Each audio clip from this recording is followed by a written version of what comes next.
Alright, Kapper here, and it's finally the day, the moment of truth, when I'm going to break out my new laser. This is also going to be a laser video because I couldn't find any videos using the Spectra HV101. So I'm just going to demonstrate the first time using it, and we're going to check the depth levels of the lake. So let's check it out. First thing you do is you just got to screw this into the base of the level. Alright, and then you just turn it on. Now, not sure if you could see, but this light is flashing, okay?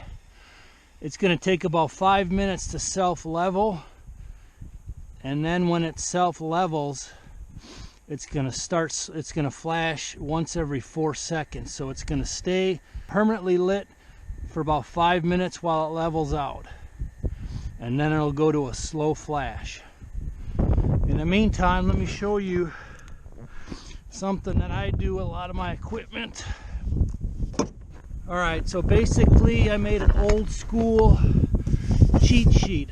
I just typed out the most basic options that I'm going to need, and I did an old school laminate basically with packing tape. And then speaking of the packing tape, this is the handheld unit. Did the same thing. I made an old school lamination, and the manual. The English part is only 3 pages, okay? So it takes you 10 minutes. Use packing tape on both sides, and you at least got it weatherproof for the most part. Okay, and you'll notice I don't have glasses on. It's because I read the manual, and these new units are so safe, they don't even require safety glasses. They put out less than 0.05, either milliamp or milliwatt, I forgot, but they said you don't even need glasses. The only way you could damage your eyes is if you went up and stared straight in the laser for an extended period of time. And they put it in layman's terms, and they said that would be the equivalent of you staring directly in the sun for a prolonged period of time. So good to go with the new safety.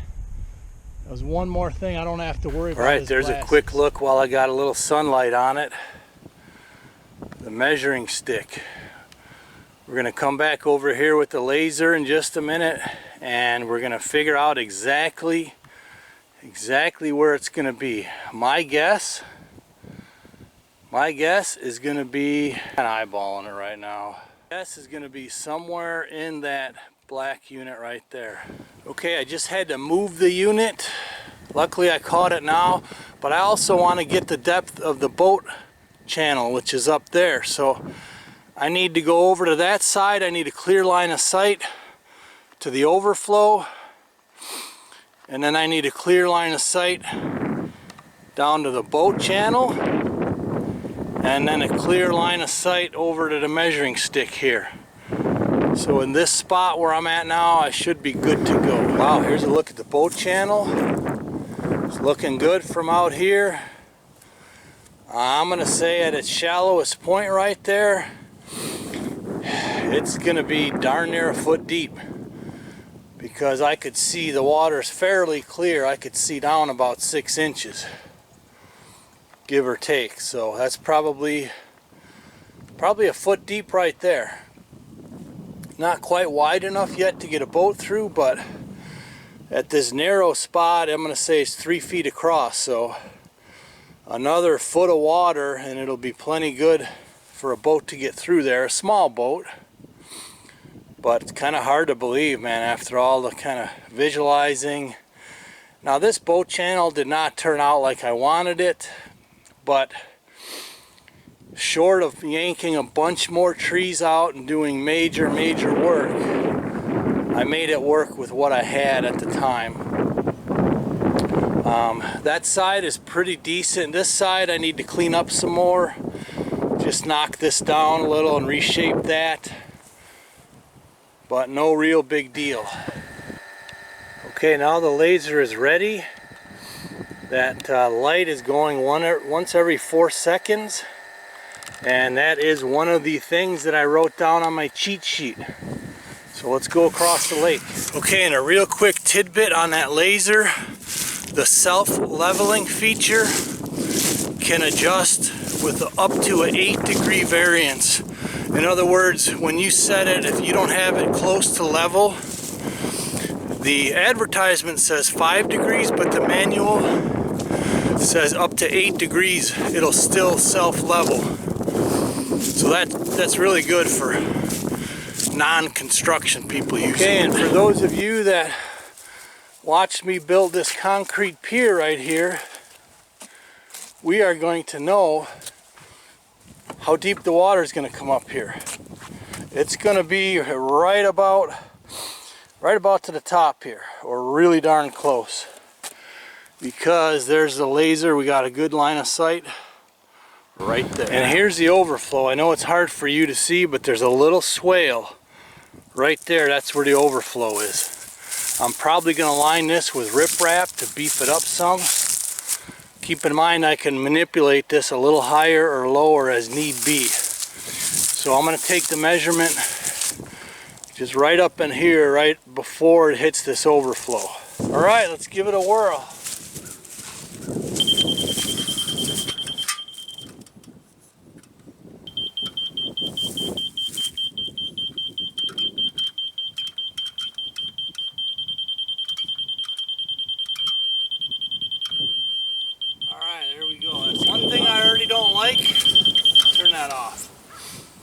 About this slide stick is there's really no locking mechanism except for when it's all the way out, and it slides really easy. So you get your stick marked and you accidentally slide it, and now you got to start all over. I'm really surprised. I mean, I can't believe somebody would make that kind of a product. I mean, it's such a simple thing. So, I mean, unless I'm missing something, which there's no screw here, there's no push button, there's nothing in there. So now I got to remember the number basically. One more thing to remember. I still can't believe that they don't have a way to cinch that in. Man, that's going to be underwater right here. Let's try this high spot right here.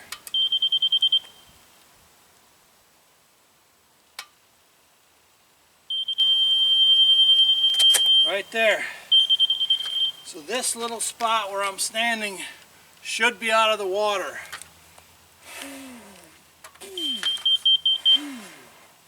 Yeah! Now keep in mind that is the highest level pretty much. Hopefully it doesn't stay that high. Okay, now for the moment of truth. I'm going to jury rig a little spindle nut in here because I just can't stand that. So we're going to be accurate. I'm going to say within a ½ inch.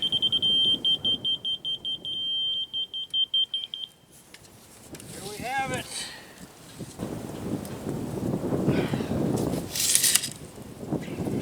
What's your guess? Just about to the base of this black one right here.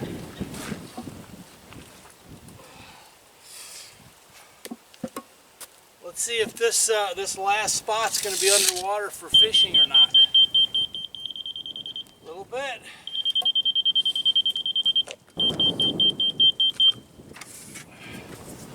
Right about there. So that'll be pretty much underwater. This deck will be fine. But that tells me I got time to drop one more brick and rework that just a little. By the way, I just saw the laser. Pooh, first time. Didn't hurt my eyes yet. Right about here. So from their flag,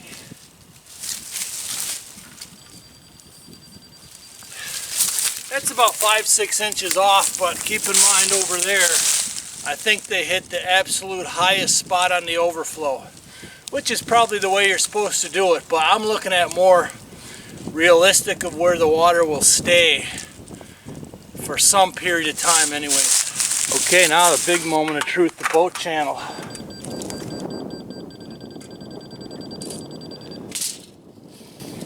From this spot right here, it's about 22 inches. Look at this. Wouldn't this be another good invention, guys? Put a level on this thing so I could run it across. Manufacturers, get some real testers. Right, so from this spot right here, it was roughly 22 inches, right, which puts it roughly here.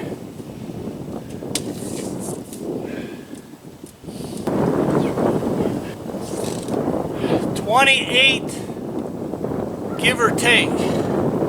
It's obviously deeper right here. Well, I guess it's not quite that deep, but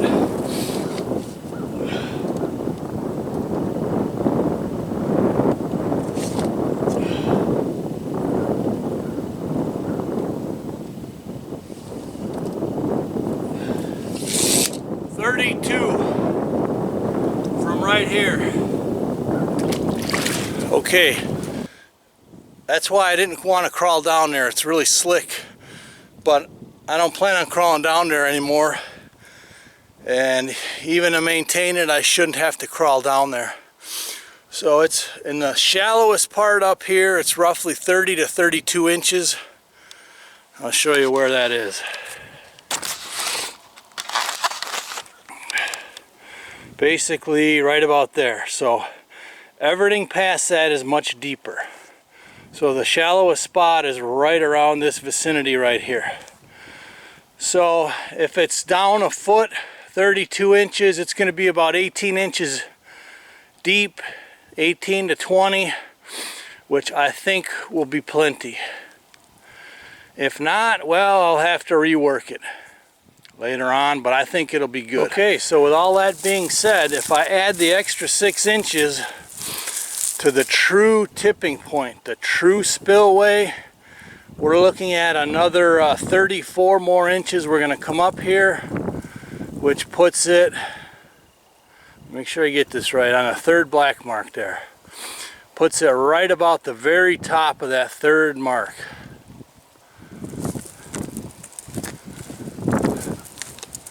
So that's 1, 2, yeah, about 3 feet almost. So stay tuned. I'll bring you more lake fill action once it happens. Oh, wait a minute, wait a minute. I forgot about the fishing pier. Let's see if I can get anywhere close to that.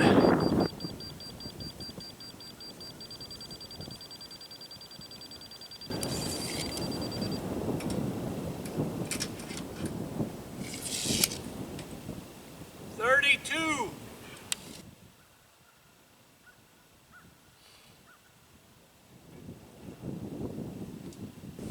32 inches.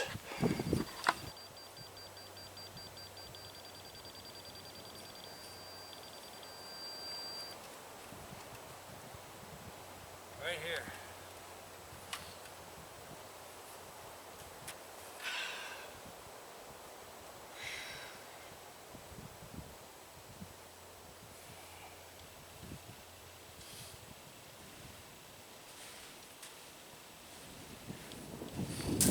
That's what I'm talking about. It's already nice and firm where the sand is. And I don't know if you saw me up here where I hit the mud and I went whoosh. So the sand, it's doing its job.